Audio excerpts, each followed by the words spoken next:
ত্রয়োদশ জাতীয় সংসদ নির্বাচনকে সামনে রেখে দলীয় বিএনপির নেতাকর্মীদের সঙ্গে নিয়ে ব্যস্ত সময় পার করছেন বিএনপির মুন্সিগঞ্জ ৩ আসনের প্রার্থী কামরুজ্জামান রতন।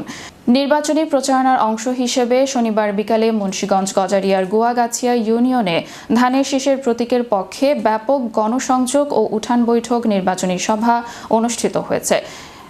ইউনিয়ন বিএনপির উদ্যোগে আয়োজিত এই নির্বাচনী আলোচনা সভায় স্থানীয় বিএনপি ও জেলা উপজেলা পর্যায়ের নেতাকর্মীরা অংশ নেন।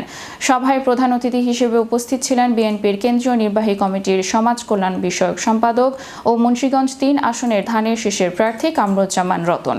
এ সময় আরও উপস্থিত ছিলেন গজারিয়া উপজেলা বিএনপির আহ্বায়ক সিদ্দিকুল্লাহ ফরিদ, মুন্সিগঞ্জ জেলা কৃষক দলের আহ্বায়ক সিরাজুল ইসলাম পিন্টু, মুন্সিগঞ্জ জেলা বিএনপির আহ্বায়ক কমিটির সদস্য AKM গিয়াসউদ্দিন, রফিকুল ইসলাম VP মাসুম, ইসাক আলী, মাসুদ ফারুক, জেলা যুবদলের সদস্য সচিব মোজাম্মেল হক মুন্না, জসিমউদ্দিন, নাজির আহমেদ শিকদার, আসলামুজ্জোহা তপন সহ বিএনপি ও এর অঙ্গ সংগঠনের নেতাকর্মীরা।